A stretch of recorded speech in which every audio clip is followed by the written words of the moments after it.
During the pandemic, I was asked to do something that was prohibited, and in seconds, I had to decide whether to break the rules. During this time of the pandemic, I worked as a nurse for almost 7 months on one of the floors where the most severe patients were. Aliás, esa escena se cumplia se siento. On this floor, there were 27 to 28 patients per shift, all intubated, most of them intubated and therefore unconscious because they were under sedation. And during all this time, there were very few patients with whom I could establish communication who were not intubated. Very few did I see being discharged or moved to another floor because they were improving. And there were many, many that I saw pass away. At the start of the shift, we would put on all the protective gear. And as you may have seen in many images, we were covered from head to toe. And we didn't just have a mask that only showed our eyes, but those big masks that looked like a visor, even for swimming, with big things here to breathe. So only our eyes were visible. We always wore a big sign with our name, sometimes to distinguish ourselves as colleagues. And there was so much fear of getting infected that we had all that protection, that we watched over each other and helped each other not only to dress, but also to undress so as not to touch anything that could infect us. And each day, not only was I rotated with different patients, but I could arrive and find the surprise that the patient I saw the previous day had already passed away. So on this occasion, I enter one of the rooms of the patients assigned to me and see this woman in a bed. She was a young woman in her 40s. Imagine her with her long wavy hair. She only had oral nasal prongs for oxygen. Everything was prepared as if she had been a bit more serious before, but I saw her looking well. I arrived and took her vital signs. We were always stressed, rushed, running, that sometimes we didn't even realize it in those moments, right? We didn't talk with the patients, but since I was taking her vitals and saw her sitting there, she just kept looking at me. So a bit, good morning, how are you? How do you feel? And she would say, fine, but I still saw her looking very scared. We didn't touch anything because we could do it all with just a button, pressing on the monitor to take the blood pressure. So we could do everything like that, all from a distance without having much contact, right? With, in this case, the patient who was conscious. When I had already taken the signs and looked at the monitor, everything was fine. And I turned to look at her before leaving to see if she needed anything. And I kept seeing her very, very distressed. And I did say to her, hey, what's wrong? What's going on? I said, everything is fine. No, I'm very scared. And well, I understand because we saw the same patients who were there could see that patients were arriving. We would go take out patients in bags once they had passed away. And then all of that she could have seen all this and be super anxious about herself. And I told her, no, Takaka, to calm her down. I said, don't worry. Look, it's been seen how you're improving. It won't be long before they move you to another floor because you've been improving a lot. You're no longer in danger. You can see it yourself. And I see everything in your signs that you're doing very well, according to me, to calm her down, right?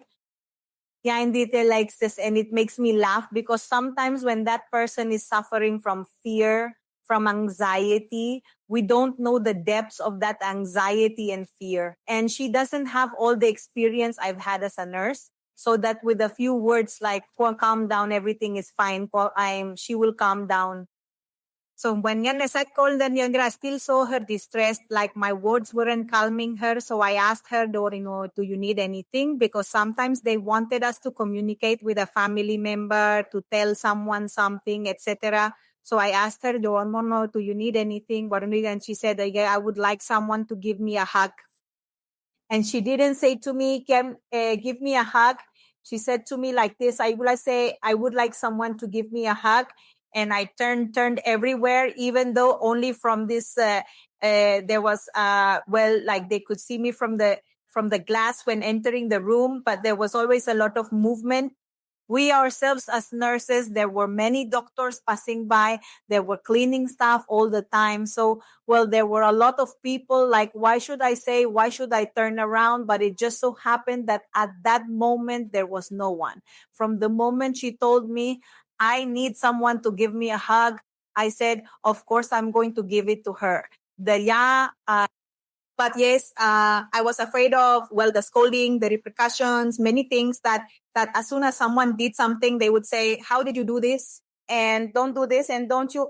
And I don't know, we were wearing gloves underneath for protection to then change the outer one. But if someone also by accident tore their glove, it was like, oh, your protective glove tore there, wash with, well, I think it was an exaggerated fear that we also encouraged there.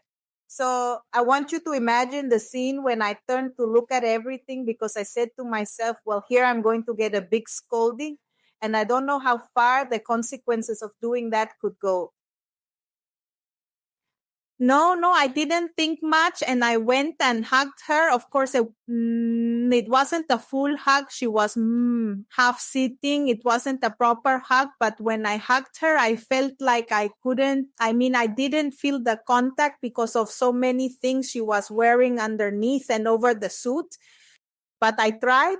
When I when I hugged her, I tried to really actively pass on, feel like I was giving her love, affection in that hug, because I felt there was a lot that was keeping us from coming together. When I hugged her and for a moment we were embraced, I did say to her, they're up close. I said, no, sorry that I have all this on. I mostly felt like my head was full of things and the mask had two filters. So it was very, very cumbersome, very awkward to really feel the hug. But that's how it was. I apologize for bringing all that, but it was truly a magical hug.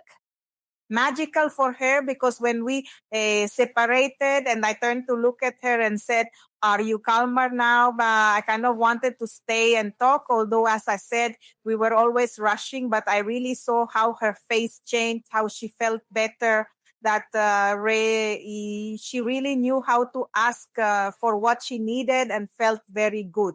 Before moving on to the lesson I learned from all this, I know that many people went through a lot during the pandemic, those who were in the hospital, those who were outside, those who lost family members in the pandemic. So if you would like to share something with me, put it in the comments. They are welcome.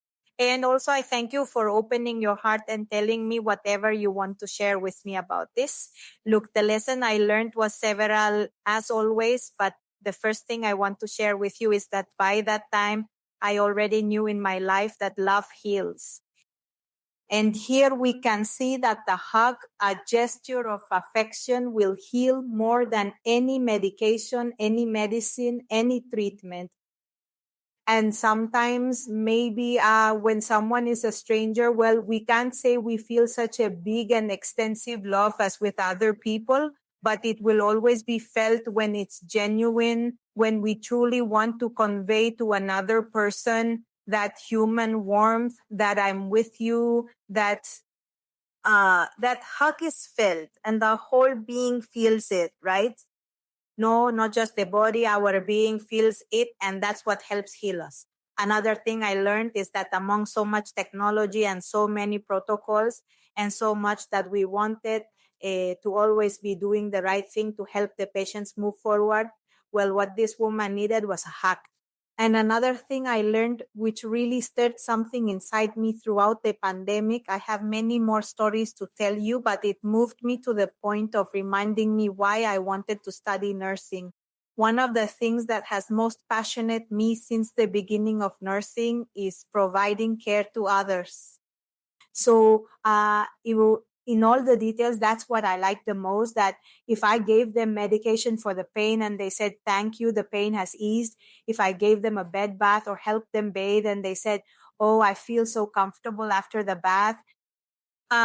Any of those things I did at the moment for a whole treatment, but I like those small details with which we could provide relief from the start. I really like that. No, so this reminded me of those beginnings.